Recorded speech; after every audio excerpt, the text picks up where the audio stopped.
नमस्कार, welcome back to Arihant online classes. आज हम रशियन रिवॉल्यूशन के पार्ट 3 पे आ गए हैं। बहुत इंपॉर्टेंट पार्ट है क्योंकि इसमें हम लोग मेजरली सीधे रिवॉल्यूशन की बात करेंगे, तो इसलिए इस पार्ट को पूरा जरूर देखिएगा, ध्यान से देखिएगा, समझिएगा जरूर। तो सीधे आ जाते हैं आज की वीडियो पे।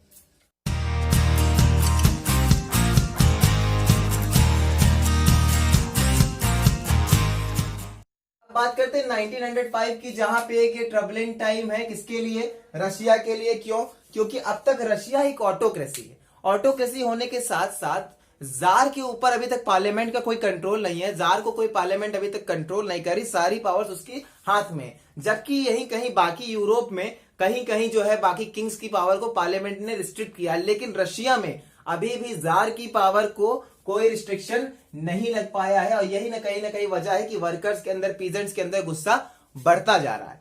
उसकी वजह से होता क्या है कि liberal, social Democrat, social Republicans, ये सब पीजेंट्स और वर्कर्स के साथ मिल जाते हैं और रिवॉल्यूशन करते हैं 1905 में। रशियन रिवॉल्यूशन में फरवरी और अक्टूबर बहुत मेन है, पर यह भी एक छोटा सा रिवॉल्यूशन है, एक बड़ा इंसिडेंट है, इसलिए इसको याद रखना बहुत जरूरी है। रिवॉल्यूशन करते हैं 1905 में इनके साथ मिल करके। डिमांड सिर्फ एक कॉन्स्टिट्यूशन की मांग की, एक ऐसा कॉन्स्टिट्यूशन बनाइए जो कहीं ना कहीं किंग की पावर को रिस्ट्रिक्ट करे, सॉरी आई मीन जार की पावर को रिस्ट्रिक्ट करे। यहाँ पे हम जार बोलते हैं किंग की जगह। और इनको सपोर्ट मिल गया है नेशनलिस्ट का और ज़ादिस्ट का। नेशनलिस्ट वो जो इनके सपोर्ट में है कि ठीक है, ऐसा जैसा आप कह रहे हैं कॉन्स्टिट्यूशन होना ही चाहिए। और ज़ादिस्ट ये एक तरह की मुस्लिम कम्युनिटी है जो मानती है कि कहीं ना कहीं मॉडर्न इस्लाम को अब आगे आना चाहिए और चीजों को संभालना चाहिए। खैर, इसके बाद बात करें तो 1904 एक बहुत बुरा साल रहा है वर्कर्स के लिए। वर्कर्स के लिए एक बहुत बुरा ईयर है ये, क्योंकि इसमें प्राइसेस बहुत ज्यादा बढ़ गए हैं, बहुत ज्यादा प्राइसेस बढ़ गए हैं, जिसकी वजह से रियल वेजेस क्या हो गई हैं? कम हो गई हैं। अब रियल वेजेस क्या होता है? जैसे हमें वेजेस का मतलब पता है कि एक दिन की जो पेमेंट होती है, जैसे सैलरी मंथली होता है, वेजेस एक दिन की हफ्ते भर की होती है। लेकिन रियल वेजेस का मतलब क्या है? वेजेस नहीं कम हुई है। रियल वेजेस कम होने का मतलब हो गया, मान लीजिए आप 100 रुपए कमाते थे और आप 100 रुपए में कोई चीज 5 पैकेट लेके आते थे, क्योंकि उसका रेट उस समय 20 था। अब उसका रेट हो गया है 30 या 40, वो रेट बढ़ गया है। और अब आप उस 100 रुपए से जितनी क्वांटिटी सामान की खरीद सकते हैं वो क्या हो गई है? कम हो गई है। वो क्वांटिटी कहीं ना कहीं गिर गई है, इसलिए कहा जाता है कि रियल वेजेस कम हो गई। इसी को रियल वेजेस कहा जाता है, जब आप जो क्वांटिटी खरीद सके अपने पर्टिकुलर अमाउंट से वो कम हो जाए। अब इस समय वर्कर्स बहुत सारे एसोसिएशन बन रहे थे, मेंबरशिप खूब सारे एसोसिएशन के ले रहे थे। इसी में वर्कर्स और ज्यादा भड़के हैं एक इंसिडेंट के बाद, जहां पे असेंबली ऑफ रशियन वर्कर्स के 4 मेंबर्स को डिसमिस कर दिया। 4 मेंबर्स को हटा दिया है, डिसमिस कर दिया गया है। कहां पे? प्यूटिलोव आयरन वर्क्स में। यहां से 4 मेंबर्स को निकाल दिया गया है जो इस असेंबली ऑफ रशियन वर्कर्स से जुड़े हुए थे। तो इसके बाद अब कहा कि भाई अब तो बहुत हो गया, अब ऐसा ऐसा हो रहा है तो हमें कोई ना कोई इंडस्ट्रियल एक्शन लेना पड़ेगा, कोई ना कोई एक्शन लेना पड़ेगा, ताकि ऐसे मनमौजी करके वर्कर्स को ना निकाला जाए। तो इसके बाद एक कॉल की जाती है इंडस्ट्रियल एक्शन के लिए, जिसमें 1,10,000 वर्कर्स क्या करते हैं? सेंट पीटर्सबर्ग, ये शहर का नाम है, सेंट पीटर्सबर्ग में स्ट्राइक पे चले जाते हैं। 1,10,000 वर्कर्स एक साथ स्ट्राइक पे चले जाते हैं, सिर्फ इस बात की वजह से। और डिमांड क्या रखते हैं? डिमांड रखते हैं रिडक्शन इन वर्किंग आवर्स की। भाई 8 घंटे से ज्यादा वर्किंग आवर्स नहीं होने चाहिए, वेजेस बढ़नी चाहिए और वर्किंग एनवायरमेंट बढ़िया होना चाहिए। तो इसमें कोई गलत डिमांड नहीं है, लेकिन उसके बाद भी अभी क्या होगा? इनके ऊपर अटैक हो जाएगा। जैसे ही ये प्रोसेशन क्या करती है, फादर गैपोन के अंदर इनकी लीडरशिप में चल रही थी, विंटर पैलेस तक पहुंच जाती है। यहां से इंसिडेंट बहुत इंपॉर्टेंट हो जाता है, ध्यान से सुनिएगा। विंटर पैलेस पे पहुंच जाती है, इनके ऊपर पुलिस अटैक कर देती है। जार के ऑर्डर्स आते हैं, एडमिनिस्ट्रेशन के ऑर्डर्स आते हैं और पुलिस इन पे अटैक कर देती है, जहां पे 100 वर्कर्स लगभग मार दिए जाते हैं और 300 वर्कर्स वुंडेड हो जाते हैं, 300 वर्कर घायल हो जाते हैं। तो 100 लोगों की मौत हो गई, 300 लोग घायल हो गए, इसलिए इस इंसिडेंट को नाम दिया गया ब्लडी संडे।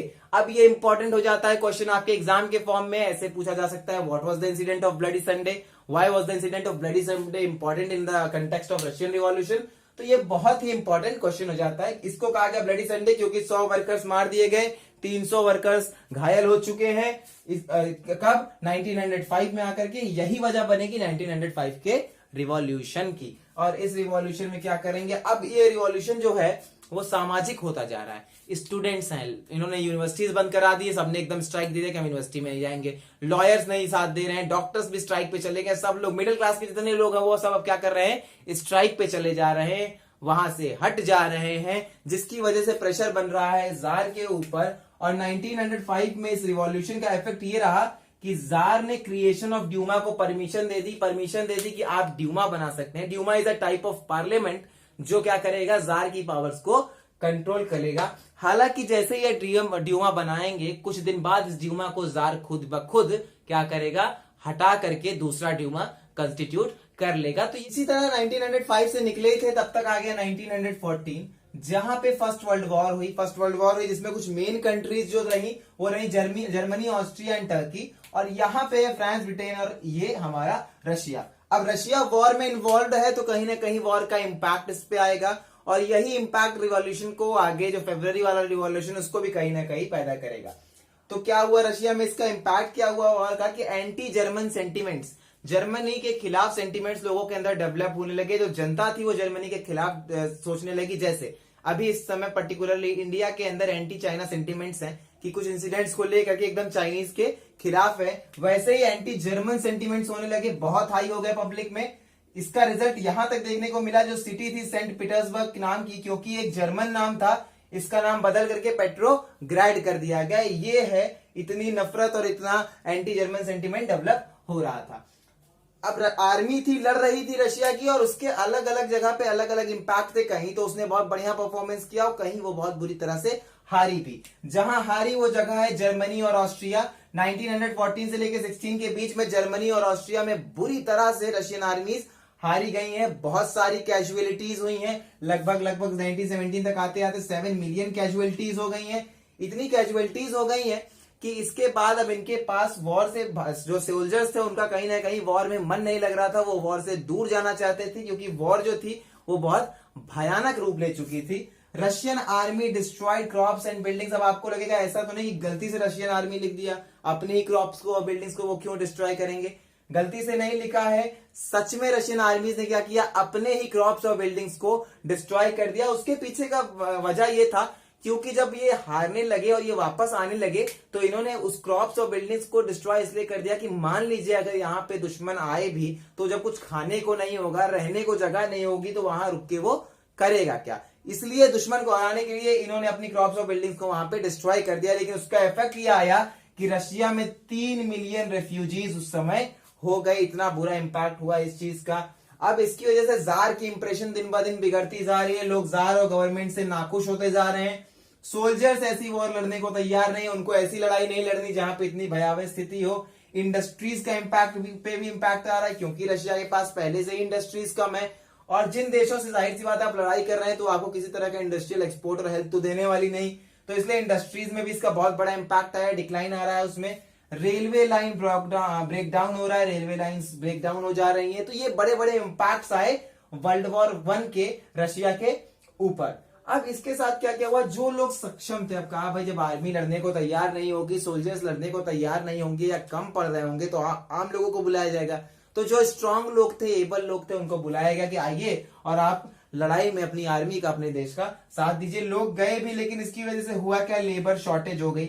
जब यही लोग सब वहां चले गए तो यहाँ पे लेबर कौन काम करेगा, और जब लेबर नहीं काम करेगी तो सारी इंडस्ट्री स्लो हो जाएंगी। तो बेसिक नीड्स की इंडस्ट्रीज जो थी वो भी स्लो हो गई। ब्रेड का प्रोडक्शन ना के बराबर हो गया, सब जगह लॉकडाउन होने लगा क्योंकि ये सारे लोग वॉर पे चले गए।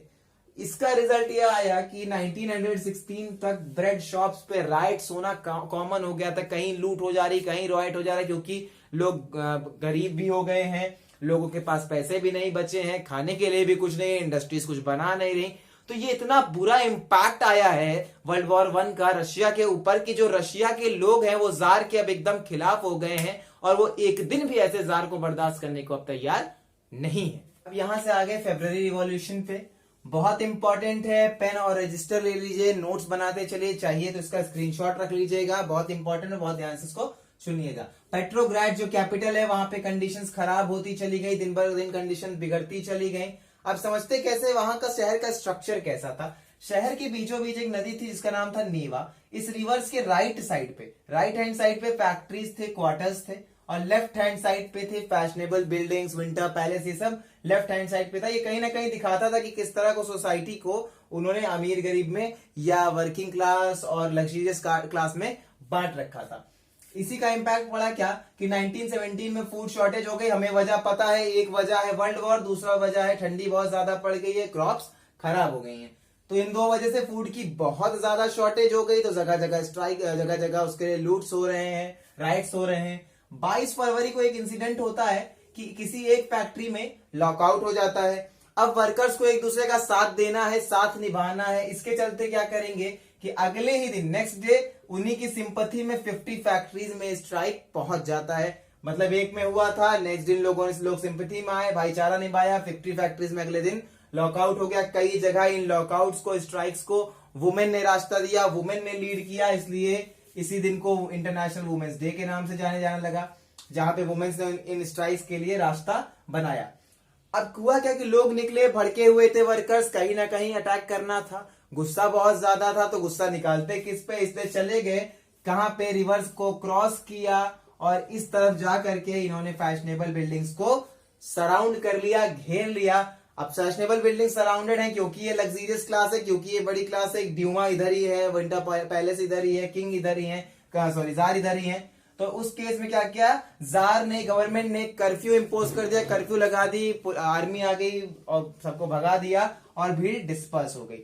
लगा यहां इंसिडेंट हो गया शांत, लेकिन ये चिंगारी जितनी छोटी दिख रही थी उतनी छोटी थी नहीं, बल्कि इंसिडेंट और बड़ा होने वाला था। और हुआ क्या कि 24 और 25 तारीख को, 24 एंड 25 फरवरी को वापस से ये लोग आ गए। अब क्या किया, गवर्नमेंट ने कैवेलरी और पुलिस को बुला लिया। पुलिस मतलब नॉर्मल पुलिस होती है, कैवेलरी मतलब ये वो पुलिस होती है जो घोड़े से चलती है, घोड़े के ऊपर चलती है। तो इन दोनों को बुला लिया और कहा कि ऐसा करिए कि आप खाली इन लोगों पे नजर रखिए कि ये लोग कोई बड़ा इंसिडेंट ना क्रिएट कर दे। यहां तक ठीक था, फिर भीड़ को डिस्पर्स किया गया, इन लोगों को भगाया गया। अब यहां तक आग अच्छी खासी लग चुकी थी, चिंगारी अच्छी खासी भड़क चुकी थी और इसमें घी का काम करेगा गवर्नमेंट का ये डिसीजन। गवर्नमेंट ने ड्यूमा को सस्पेंड कर दिया। अब कुछ इंटरनल गवर्नमेंट के लोग भी इसके खिलाफ थे, जो लोग पार्लियामेंट से रिलेटेड थे वो भी इसके खिलाफ थे, और इसलिए अब काम करेगा आग में घी का। और इसका इम्पैक्ट क्या आया कि 26 तारीख को ये लोग वापस से लेफ्ट बैंक पे आ गए, इधर से क्रॉस करके वापस से आ गए। और 27 तारीख को, जैसे ही 27 तारीख हुई, ये हो गया वायलेंट। पुलिस हेडक्वार्टर्स पे हमला कर दिया, वहां से हथियार लूट लिए, वहां के पुलिस वालों को मारा। और स्लोगन चल रहे हैं सब जगह, वेजेस को लेके, ब्रेड को लेकर के, वर्किंग आवर्स रिडक्शन को लेके, डेमोक्रेसी को लेकर के। अब ये जो एक्ट है ये बहुत ज्यादा वायलेंट हो गया है, बहुत ज्यादा एग्रेसिव हो गया है। सब लोग रोड पे घूम रहे हैं, नारेबाजी कर रहे हैं। अब ये कहीं ना कहीं पुलिस और कैवेलरी के हाथ से भी निकल जा रहा है। तो वापस से कैवेलरी को एक बार बुलाया गया कि आप आइए संभालिए मामला। और इस बार हुआ क्या, कहानी गई पलट। अब तक कैवेलरी जो किंग का साथ दे रही थी, जो उसको जनरली देना भी चाहिए, कुछ इंसिडेंट्स ऐसे हुए कि ये कैवेलरी अब हो गई वर्कर्स के साथ। तो सोल्जर्स और वर्कर्स क्या हो गए, एक हो गए। सोल्जर्स और वर्कर्स मिल गए और इन्होंने बना ली अपनी सोवियत। ये सोवियत बनी कहां, किस शहर में बनी, पेट्रोग्राड में बनी, इसलिए सोवियत का नाम हुआ पेट्रोग्राड सोवियत। ये सोवियत क्या करेगी, अब ये जब वर्कर्स और सोल्जर्स एक साथ हो गए, तब किंग के जार के पास तो कुछ बचा ही नहीं, कोई ताकत आजमाइश करने का तरीका बचा ही नहीं। तो अब ये क्या करेंगे, अगले दिन जाते हैं और कहते हैं, आर्मी ऑफिसर्स कहते हैं जार से कि देखिए भैया, अगर जिंदगी प्यारी है तो इस कुर्सी को छोड़ दीजिए। किंग कहता है ठीक है भाई, जिंदगी प्यारी है, छोड़ देते हैं। तो किंग वहां से एब्डिकेट कर दिया गया है, हटा दिया गया है। और अब जिम्मेदारी दी जाएगी कंस्टिट्यूएंट असेंबली को, जो रशिया का आगे का फ्यूचर डिसाइड करेगी। ये कंस्टिट्यूएंट असेंबली जो होगी, ये होगी यूनिवर्सल एडल्ट फ्रेंचाइज या यूनिवर्सल एडल्ट सफरेज के बेसिस पे बनाई जाएगी। और 1917 के फेब्रुअरी रिवॉल्यूशन का ये सबसे बड़ा इम्पैक्ट है कि जो मोनार्की थी वो रशिया में गिर गई है, मोनार्की रशिया से खत्म हो गई। तो ये था फेब्रुअरी रिवॉल्यूशन। अब इसके बाद आफ्टर फेब्रुअरी रिवॉल्यूशन पढ़ेंगे, अक्टूबर का मेन रिवॉल्यूशन पढ़ेंगे, फिर सिविल वॉर, ऐसे कुछ छोटे छोटे इंसिडेंट्स हैं जिनके बारे में पढ़ेंगे वो नेक्स्ट पार्ट में। तो अब एक काम क्या करिए कि आप इसके साथ अपना नोट्स बनाते चलिए, जरूरत लगे तो इसका स्क्रीनशॉट ले लीजिए, बुक्स के साथ पढ़ते पढ़ते, वीडियोस को देखते देखते प्रिपेयर कर लीजिए। बहुत इंपॉर्टेंट इंसिडेंट है, चाहे वो 1905 का हो, फेब्रुअरी रिवॉल्यूशन हो, या आगे पार्ट में जो अक्टूबर रिवॉल्यूशन आने वाला है। तो इसको ढंग से प्रिपेयर करिए। होप आपके लिए इजी रहा हो, आपको आसानी से समझ में आया हो। मैं अगले पार्ट के साथ जल्द से जल्द आऊंगा। Thank you, thanks a lot.